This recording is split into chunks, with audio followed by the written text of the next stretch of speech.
매년 여름, 사람들은 복숭아, 자두, 체리, 살구, 아몬드를 수백만 개씩 먹습니다. 과육을 즐기고 씨를 버리고 다시는 생각하지 않죠. 그런데 바로 그 부분이 우리를 멈춰 세워야 합니다. 왜냐하면 사람들이 아무 생각 없이 버리는 그것은 쓰레기가 아니기 때문입니다. 쓸모없는 것이 아닙니다. 과일이 사라진 뒤 남은 딱딱한 폐기물 조각이 아닙니다. 그것은 미래의 나무에 대한 완전한 설계도를 이미 품고 있는 살아있는 씨앗입니다.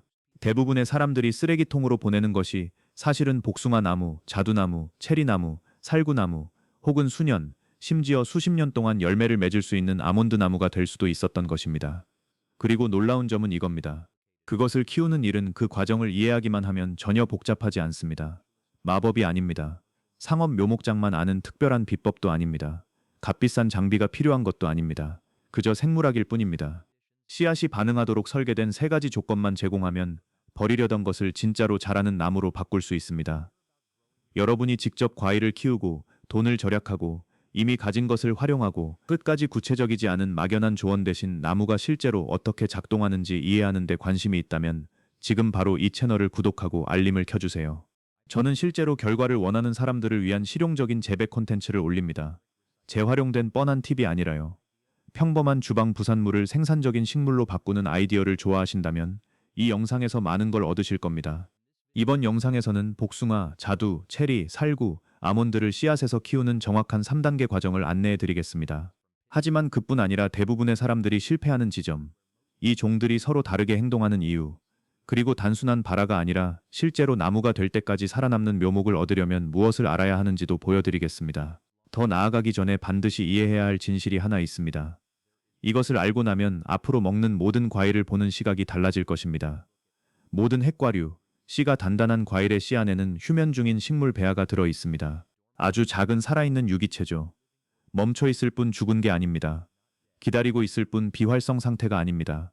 보호받고 있을 뿐 쓸모없는 게 아닙니다. 그 단단한 껍질은 무작위 포장재가 아닙니다. 단 하나의 이유로 존재합니다. 외부 조건이 생존 가능하다는 신호를 보낼 때까지 씨앗을 살려두기 위해서입니다. 미라시에프는 우리나카이, 즉 대부분의 사람들이 실패하는 이유는 운이 나빠서가 아닙니다. 서투른 재배자여서도 아닙니다.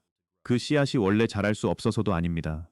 이런 나무는 묘목장에서만 나오기 때문도 아닙니다. 대부분의 사람들이 실패하는 이유는 핵과류 씨앗을 일반 씨앗처럼 다루기 때문입니다. 흙에 꽂고 물을 주고 기다립니다. 그리고 아무 일도 일어나지 않습니다. 몇 주가 지나갑니다. 때로는 몇 달이. 결국 씨앗은 썩거나 곰팡이가 피거나 그냥 그대로 있고 사람들은 이 아이디어 자체가 말이 안 된다고 생각해버립니다. 하지만 아이디어가 잘못된 게 아니었습니다. 방법이 잘못됐던 거죠. 팩과류 씨앗은 한여름에 깨어나고 싶어 하지 않습니다. 그렇게 프로그램되어 있지 않습니다. 자연에서는 과일이 따뜻한 계절에 익고 떨어지고 먹히거나 땅에 떨어진 뒤 씨앗은 춥고 축축한 겨울 조건을 거친 후에야 마침내 발화를 시작합니다. 그 저온기는 선택사항이 아닙니다. 씨앗에 내장된 설명서의 일부입니다. 이를 건너뛰면 씨앗은 아예 휴면에서 깨어나지 못할 수도 있습니다. 이것이 사람들이 복숭아, 자두, 체리, 살구, 아몬드에서 실패하는 가장 큰 이유입니다. 겨울을 재현하지 않기 때문입니다. 이를 이해하고 나면 모든 것이 이해되기 시작합니다. 본격적인 단계로 들어가기 전에 한 가지 더 분명히 해두고 싶은 게 있습니다. 씨앗에서 나무를 키우면, 특히 핵과류의 경우, 새로 자란 나무가 원래 먹었던 과일과 똑같지 않을 수 있습니다. 이건 중요합니다. 씨앗에서 자란 복숭아 나무도 튼튼하고 건강하고 열매를 잘 맺을 수 있지만 결국 맺는 열매는 크기, 맛, 당도, 색깔, 익는 시기, 품질이 원래 과일과 다를 수 있습니다. 그건 정상입니다. 유전학이 원래 하는 일이니까요. 특정 품종을 정확히 복제하는 게 목표라면 접붙이기가 답입니다. 하지만 공짜 나무를 키우고 번식법을 배우고 대목 접붙이기용 뿌리나무를 만들고 그 과정을 즐기고 어쩌면 훌륭한 과일까지 얻는 게 목표라면 씨앗으로 키우는 것이야말로 가장 만족스러운 일 중 하나입니다. 그리고 많은 경우 열매가 똑같지 않더라도 그 나무는 여전히 키울 가치가 충분합니다. 자, 이제 정확한 시스템으로 들어가 봅시다. 1단계, 씨앗을 제대로 고르고 준비하기. 많은 실패가 여기서 시작됩니다. 사람들은 아무 과일에 아무 씨나 화분에 던져 넣으면 알아서 될 거라고 생각하기 때문입니다. 하지만 성공 확률을 최대로 높이고 싶다면 저온 처리, 측적 처리를 시작하기 전부터 준비해야 합니다. 가장 좋은 씨앗은 완전히 익은 과일에서 나옵니다. 덜 익은 과일이 아닙니다. 쭈글쭈글한 과일도 아닙니다. 너무 오래 보관된 과일도 아닙니다. 완전히 익고 건강한 과일이어야 합니다. 가능하다면 튼튼한 나무에서 난 과일이면 더 좋습니다. 이유는 간단합니다. 더 좋은 과일은 대개 더 잘 발달한 씨앗 조직, 더 강한 내부 저장 영양분, 그리고 더 왕성한 초기 성장 가능성을 제공하기 때문입니다. 그러니 크고 달콤하고 향이 진하고 완전히 익은 복숭아를 먹고 있다면 그 씨를 보관하세요. 튼튼한 뒷마당 나무에서 난 자두를 먹고 있다면 그 씨도 보관하세요. 건강한 나무에서 딴 신선한 체리도 마찬가지입니다. 살구도 같습니다. 껍질째 신선한 아몬드가 있다면 그것도 마찬가지입니다. 씨앗을 확보했다면 철저히 씻으세요. 정말 철저히요. 겉에 과육이 남아있으면 나중에 문제가 됩니다. 남은 과육은 보관과 저온 처리 중에 곰팡이, 박테리아, 부패를 유발합니다. 그러니 물로 씻고 손으로 문질러 달라붙은 과육을 제거하세요. 필요하면 뻣뻣한 솔이나 손가락을 이용해 깨끗하게 만드세요. 완벽하게 반짝일 필요는 없지만 끈적한 과육이 없어야 합니다. 그런 다음 깨끗해진 씨앗을 실온에서 며칠간 말리세요. 직사광선이 내리쬐는 곳이 아니라 히터 위도 아니라 그늘지고 건조한 곳에서 겉면이 단단해지도록 두세요. 여기서부터 종류별로 차이가 생깁니다. 복숭아와 살구는 많은 재배자들이 단단한 겉껍질을 깨서 안에 진짜 씨앗을 꺼내는 것을 선호합니다. 이렇게 하면 씨앗이 단단한 장벽을 뚫고 나올 필요가 없어 저온 처리와 발화 속도가 빨라질 수 있습니다. 하지만 이 단계는 주의가 필요합니다. 안에 씨앗을 으스러뜨리면 그걸로 끝입니다. 그러니 이 작업을 하려면 조심스럽게 하세요. 호두깍이나 조절된 압력을 사용하세요. 목표는 겉껍질을 쪼개는 것이지 안에 것을 으깨는 게 아닙니다. 자두는 대개 씨 전체를 통째로 저온 처리해도 잘 됩니다. 다만 일부 재배자들은 수분 침투를 돕기 위해 가볍게 상처를 내기도 합니다. 체리는 씨가 더 작고 단단해서 대부분 통째로 저온 처리합니다. 아몬드는 나무에서 딴 신선하고 생상태의 껍질째 아몬드라면 껍질을 제거하고 씨 자체로 작업하는 방식에 가깝습니다. 초보자라면 가장 간단한 규칙은 이렇습니다. 씨앗을 잘 씻고 잠깐 말린 다음 깨는 것에 자신이 없다면 위험을 감수하지 말고 통째로 저온 처리하세요. 씨를 꺼내면 일부 종에서는 속도가 빨라지는 게 맞지만 손상된 씨앗은 절대 발화하지 않습니다. 건강한 통씨는 여전히 발화할 수 있습니다. 여기서 강력히 권하고 싶은 것이 하나 더 있습니다. 절대 씨앗을 하나만 준비하지 마세요. 3개를 준비하세요. 5개. 가진 게 있다면 10개도 좋습니다. 숙련된 재배자들조차 모든 씨앗이 다 발화할 거라 기대하지 않습니다. 어떤 씨앗은 원래 생명력이 없습니다. 약한 것도 있습니다. 썩는 것도 있습니다. 그냥 반응하지 않는 것도 있습니다. 복숭아 씨 하나를 화분 하나에 심고 확실한 성공을 기대하는 사람은 실망할 준비를 하고 있는 것과 같습니다. 여러 개를 준비하는 사람이 제대로 게임을 하는 사람입니다. 이것이 1단계입니다. 잘 고르고, 잘 씻고, 신중하게 준비하고 확률을 높이세요. 2단계, 모든 것을 바꾸는 단계. 이 영상에서 다른 건 다 잊어도 이 부분만은 기억하세요. 핵과류 씨앗에는 반드시 춥고 축축한 시기를 줘야 합니다. 이를 저온 수분 처리, 측적 처리 스트래티피케이션이라고 합니다. 어떤 쪽단요, 어떤 약보에 묻습니다. 이것은 씨앗이 계절이 지나갔고 이제 깨어나도 안전하다고 믿게 만드는 인공적으로 만든 겨울입니다. 어떤 쪽간 양외고. 방법은 이렇습니다. 씨앗을 혹은 조심스럽게 꺼낸 알맹이를 약간 촉촉한 배지와 함께 용기나 밀폐 비닐봉지에 넣으세요. 배지로는 굵은 모래, 코코피트, 이탄 없는 파종용 배양토, 종이타월 혹은 이들의 혼합물을 쓸 수 있습니다. 가장 중요한 것은 수분 균형입니다. 씨앗이 마르지 않을 만큼 촉촉해야 하지만 고인 물 속에 잠겨 썩을 만큼 젖어 있으면 안 됩니다. 바로 여기서 많은 사람들이 스스로를 망칩니다. 물을 많이 주면 생명력이 커진다고 생각하죠. 하지만 저온 처리에서는 물이 많을수록 오히려 죽음을 뜻하는 경우가 많습니다. 배지가 물이 뚝뚝 떨어질 정도면 너무 젖은 겁니다. 짜서 물이 나오면 너무 젖은 겁니다. 물기를 짜낸 스펀지 정도의 촉촉함이어야지 양동이에 담가둔 행주처럼 흠뻑 젖으면 안 됩니다. 먼팅겟사워 씨앗을 촉촉한 배지에 넣었다면 봉지나 용기를 냉장고에 넣으세요. 냉동실이 아닙니다. 냉장고입니다. 얼음덩어리가 아니라 겨울철 토양을 흉내 내려는 것입니다. 일반 가정용 냉장고면 충분합니다. 먼팅겟가랩는 한데는 그 다음엔 기다립니다. 네, 이 부분을 사람들은 싫어합니다. 원예처럼 느껴지지 않으니까요. 하지만 이 기다림 자체가 그 과정입니다. 복숭아는 대개 긴 저온 기간이 필요하며 보통 90일에서 120일 정도입니다. 살구도 비슷하게 인내심이 필요할 만큼 깁니다. 자두와 체리는 종류와 상태에 따라 보통 60일에서 90일 범위가 필요합니다. 아몬드는 보통 더 짧아서 40일에서 60일 정도지만 신선도와 품종에 따라 차이가 납니다. 정확한 날짜에 집착하지 마세요.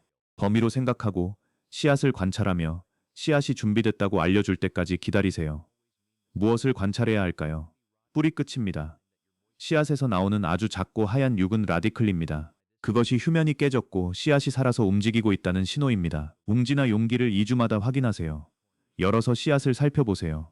배지가 마르지 않았는지 확인하세요. 마르고 있다면 약간의 수분을 더하세요. 곰팡이가 보이면 해당 부분을 제거하고 통풍을 개선한 뒤 수분 상태를 다시 점검하세요. 가벼운 표면 문제가 반드시 씨앗을 잃었다는 뜻은 아니지만 심한 부패는 수분 균형이 잘못됐다는 경고 신호입니다. 이제 이 단계가 생물학적으로 왜 중요한지 설명해 드리겠습니다. 이유를 이해하면 대충 넘어가고 싶은 유혹이 훨씬 줄어들 겁니다. 이 종들은 너무 일찍 발아하는 씨앗은 죽는 기후에서 진화했습니다. 만약 복숭아 씨가 늦여름에 과일이 떨어지자마자 싹을 틔운다면 그 연약한 묘목은 제대로 자리 잡기도 전에 가뭄, 서리, 계절적 스트레스를 맞닥뜨릴 수 있습니다. 그래서 씨앗은 증거를 기다립니다. 시간에 걸친 추위와 습기가 겨울이 지나갔다는 것을 알려줍니다. 그래서 처음엔 따뜻한 창가만으로는 충분하지 않은 것입니다. 겨울 없는 따뜻함은 종종 휴면이 계속 잠긴 상태를 의미합니다. 이래서 사람들이 속기도 합니다. 실내 화분 흙에 씨앗을 심고 따뜻하게 유지하며 도움을 주고 있다고 생각합니다. 하지만 씨앗의 입장에서는 중요한 계절 신호가 결코 도착하지 않은 겁니다. 그러니 성공하고 싶다면 추측을 멈추고 씨앗이 기대하는 것을 주기 시작하세요. 그리고 초보자에게 거의 아무도 명확히 알려주지 않는 실용적인 경고를 하나 더 드리겠습니다. 농산물과 함께 씨앗을 느슨하게 보관하고 있다면 에틸렌을 많이 배출하는 과일 옆에서 저온 처리하지 마세요. 사과와 일부 다른 과일은 근처 물질에 영향을 줄 수 있는 가스를 방출합니다. 저온 처리 세팅은 단순하고 분리되고 통제된 상태로 유지하세요. 냉장고 안에 라벨을 붙인 봉지가 채소 칸에서 굴러다니는 잊힌 씨앗보다 낫습니다. 그리고 종류별로 라벨을 붙이세요. 정말로요. 몇 주가 지나면 5개의 서로 다른 봉지가 모두 비슷해 보이기 시작하고 복숭아와 아몬드의 시기를 헷갈리는 건 아주 쉬운 실수니까요. 이제 이 단계에서 무슨 일이 일어나고 있는지 상상해 보세요. 딱딱하고 생명이 없어 보였던 씨앗이 서서히 변하고 있습니다. 휴면이 풀리고 있습니다. 내부 화학작용이 바뀌고 있습니다. 효소들이 활성화되고 있습니다. 씨앗은 뿌리가, 그 다음 싹이, 그 다음 줄기가, 그 다음 나무가 될 준비를 하고 있습니다. 대부분의 사람들이 절대 알아차리지 못하는 숨겨진 과정을 지켜보는 느낌이 들기 때문에 원예에서 가장 만족스러운 일 중 하나입니다. 그리고 마침내 작고 하얀 뿌리 끝이 나타나는 순간 많은 사람들이 그때부터 이 취미에 완전히 빠지게 됩니다.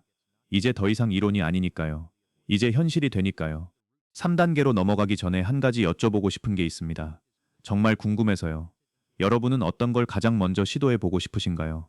복숭아, 자두, 체리, 살구, 아몬드? 댓글에 이름만 남겨주세요. 사람들이 어떤 나무에 가장 관심 있는지 보는 걸 항상 좋아하고 솔직히 다음에 어떤 주제를 더 깊이 다뤄야 할지도 알려주거든요. 이제 3단계, 심고 정착시키는 단계로 넘어가겠습니다. 이 단계에서 발아한 씨앗은 건강한 묘목으로 전환되거나 충분히 피할 수 있는 실수로 인해 무너지게 됩니다. 뿌리 끝이 보이거나 저온 기간이 끝나서 씨앗이 확실히 준비됐다면 배수가 잘 되는 용기에 심으세요. 나중에 땅에 옮겨 심을 계획이라도 첫 단계에서는 화분을 강력히 추천합니다. 화분은 여러분에게 통제력을 줍니다. 수분을 더 잘 관리할 수 있고 어린 새싹을 더 쉽게 보호할 수 있으며 자리 잡기도 전에 야외에서 작은 묘목을 잃는 일을 막을 수 있습니다. 초기 뿌리 성장을 위해 충분히 깊은 화분을 사용하세요. 핵과류는 얕고 질척한 조건에 있는 것을 좋아하지 않습니다. 배수가 잘 되는 배합토를 채우세요. 퍼라이트나 굵은 재료를 섞은 좋은 배양토가 잘 맞습니다. 수분 보유력도 필요하지만 뿌리 부위의 공기도 필요합니다. 묘목은 물 부족만큼이나 뿌리 주변 산소 부족으로도 쉽게 죽습니다. 씨앗을 몇 센티미터 깊이로 심으세요. 뿌리 끝이 나왔다면 그 끝을 아래로 향하게 두세요. 항상 아래로요. 뿌리는 아래로 자랍니다. 싹은 알아서 위로 길을 찾습니다. 부드럽게 덮고 배합토가 자리 잡도록 충분히 물을 준 다음 여분의 물이 빠지도록 두세요. 그런 다음 화분을 밝고 보호된 장소에 두세요. 첫날부터 뜨겁게 내리쬐는 햇빛은 피하되 어두운 구석도 안 됩니다. 따뜻함과 밝은 빛이 이상적입니다. 아침 햇살이 드는 보호된 야외 장소나 밝고 가려진 곳이 좋습니다. 싹이 나오고 진짜 잎이 자라기 시작하면 점차 햇빛 노출을 늘릴 수 있습니다. 이 점진적인 전환이 중요합니다. 갓 나온 묘목은 단단해진 어린 나무가 아닙니다. 연약합니다. 강한 햇빛, 건조한 바람, 큰 온도 변화에 바로 노출시키면 성장이 멈추거나 그을리거나 무너질 수 있습니다. 힘을 기를 수 있도록 1, 2주 정도 적응 기간을 주세요. 물은 신경 써서 주되 강박적으로 주지 마세요. 이것이 새 묘목을 죽이는 가장 큰 원인 중 하나입니다. 사람들은 생명이 보이면 신이 나서 묘목을 물로 사랑해서 죽입니다. 어린 핵과류 묘목은 고르게 촉촉한 흙이 필요하지 늪 같은 상태가 필요한 게 아닙니다. 다시 물을 주기 전에 표면층이 살짝 마르도록 두세요. 화분이 계속 물에 잠긴 상태면 뿌리 부패의 위험이 매우 빠르게 커집니다. 묘목이 첫 진짜 잎을 내고 꾸준히 자라기 시작하면 배양토가 이미 영양분이 풍부하지 않다면 아주 가벼운 시비를 시작할 수 있습니다. 순하게 유지하세요. 이 단계는 강한 비료를 줄 때가 아닙니다. 아주 어린 뿌리 시스템에 강한 비료를 주면 득보다 실이 클 수 있습니다. 부드러운 성장이 목표입니다. 먼저 튼튼한 뿌리, 그 다음 빠른 지상부 성장입니다. 첫 생장기가 끝날 무렵 잘 관리된 묘목은 놀랄 만큼 자라있을 수 있습니다. 좋은 조건에서는 이런 어린 나무들이 한 시즌 만에 상당한 높이로 자랄 수 있습니다. 하지만 더 중요한 것은 정확한 높이가 아니라 정착입니다. 첫 시즌을 건강하게 버텨낸 묘목은 더 이상 단순한 실험이 아닙니다. 진짜 추진력을 가진 나무의 시작입니다. 나노 건영물 먹이기. 가시덤 고액관 다듀에 큰 영향을 미치는 작은 결정 하나를 추가로 알려드리겠습니다. 더 나은 선택지가 있다면 무작위 저품질 과일의 씨앗을 굳이 보관하지 마세요. 나노 과일물 방법. 절 발달한 과일의 씨앗과 크고 잘 익고 잘 발달한 과일의 씨앗 중에서 고를 수 있다면 더 좋은 쪽을 보관하세요. 더 튼튼한 과일은 대개 더 나은 씨앗 발달과 더 많은 내부 에너지 저장을 의미합니다. 배아가 스스로 광합성으로 자립하기 전 첫 뿌리와 싹을 밀어내는 생애 최초 단계에서 그 저장 영양분이 중요합니다. 이렇게 생각해 보세요. 초기의 묘목은 씨앗이 여정을 위해 준비해둔 자원으로 살아갑니다. 시작 시점에 저장 영양분이 강할수록 더 빠른 정착, 더 나은 초기 활력, 그리고 가장 취약한 첫 몇 주를 견뎌낼 더 높은 확률을 의미할 수 있습니다. 그리고 여기 또 하나 현명한 방법이 있습니다. 여러 씨앗이 발아했다면 서둘러 모두를 똑같이 영원히 키우려 하지 마세요. 지켜보세요. 비교하세요. 어느 묘목이 더 튼튼한가요? 어느 것이 더 고르게 자라나요? 어느 것이 조건을 가장 잘 견디나요? 가장 강한 것을 골라 정원의 가장 좋은 자리에 심고 나머지는 계속 키우거나 선물하거나 나중에 접붙이기를 시작하면 대목으로 사용할 수도 있습니다. 이런 사고방식이 캐주얼한 실험을 진짜 번식 성공으로 바꿔줍니다. 이제 가장 흔한 실수들도 알려드려야 합니다. 올바른 방법을 아는 것은 성공의 절반일 뿐이고 예측 가능한 실수를 피하는 것이 나머지 절반이기 때문입니다. 밀것이 밀떠 저온 처리를 완전히 건너뛰기, 전형적인 초보자의 실수입니다. 8월 따뜻한 흙에 복숭아 씨를 심어놓고 왜 아무 일도 일어나지 않는지 궁금해합니다. 핵과류 씨앗이 고집을 부리는 게 아닙니다. 내장된 프로그램을 따르는 것뿐입니다. 겨울 신호가 없으면 확실한 깨어남도 없습니다. 실수 이치, 저온 처리 배지를 너무 축축하게 유지하기. 사람들은 냉장고가 생명을 보존해준다고 생각하지만 씨앗이 축축하고 통기성 없는 죽 같은 상태에 있다면 실제로 일어나는 일은 부패입니다. 살짝 촉촉한 정도면 충분합니다. 그 이상은 종종 해가 됩니다. 실수 3대 껍질을 깨면서 씨앗을 손상시키기. 복숭아와 살구에서 특히 흔합니다. 껍질을 제거하면 속도가 빨라진다는 말을 듣고 너무 강한 힘으로 씨앗을 공격합니다. 조심하지 않으면 안에 살아있는 씨앗을 으스러뜨리게 됩니다. 자신이 없다면 억지로 하지 마세요. 통씨 저온 처리는 더 느리지만 살아있는 통씨가 부서진 씨앗보다 낫습니다. 월실수 4태 발아한 씨앗을 거꾸로 심기. 월샤렐실수 5에 발아한 씨앗을 거꾸로 심기. 사소해 보이지만 중요합니다. 뿌리 끝은 아래를 향해야 합니다. 이미 섬세한 작업을 하고 있는 묘목의 일을 더 쉽게 만들어주세요. 엿실수 5태 발아 후 물을 너무 많이 주기. 사람들이 생각하는 것보다 더 많은 유망한 묘목을 이것이 망칩니다. 흙이 말라 보이지 않는데도 다시 물을 줍니다.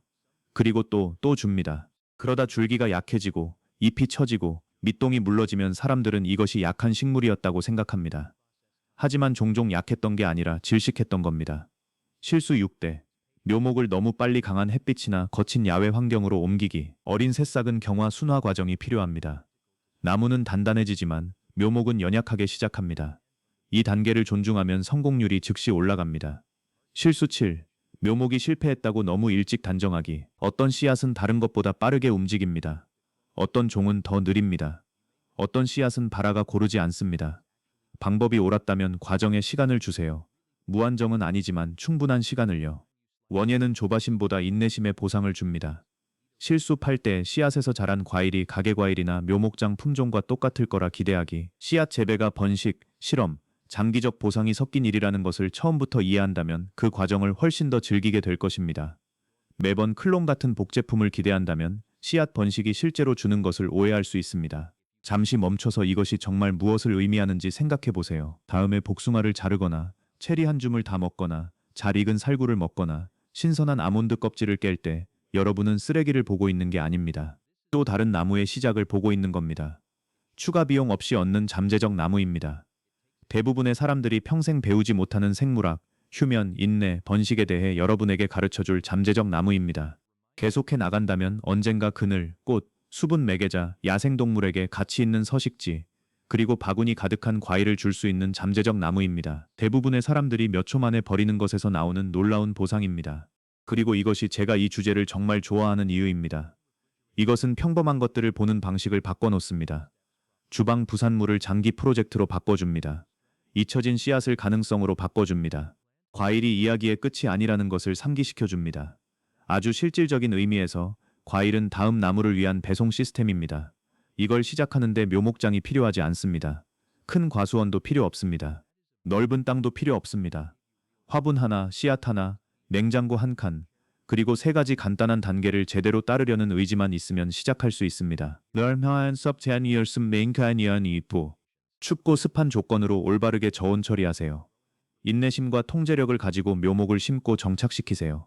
그것이 시스템입니다. 복잡하지 않습니다. 그저 구체적일 뿐입니다. 그리고 이를 따른다면 여러분은 그저 과일을 먹는 사람에서 나무를 시작할 수 있는 사람으로 바뀌게 됩니다. 그것은 큰 변화입니다. 이 영상이 여러분에게 진짜 가치를 주었다면, 그리고 여러분이 만지는 다음 복숭아, 자두, 체리, 살구, 아몬드 씨가 오늘 들은 것 덕분에 쓰레기통으로 가지 않는다면 구독과 알림 설정을 눌러주세요. 저는 실제 세계에서 사람들이 진짜 결과를 얻도록 돕는 실용적이고 현장에서 쓸모있는 재배 정보를 공유합니다. 헛소리 없이, 막연한 이론 없이 시간을 절약하고 실수를 피하고 더 많이 재배하도록 돕는 정보만 있습니다. 마지막으로 한 가지 생각을 남기고 싶습니다. 여러분이 키우는 가장 보람있는 나무 중 일부는 완제품으로 사온 나무가 아닐 것입니다. 그것은 여러분이 직접 시작한 나무일 것입니다. 깨어나는 것을 지켜본 나무, 작을 때 보호해준 나무,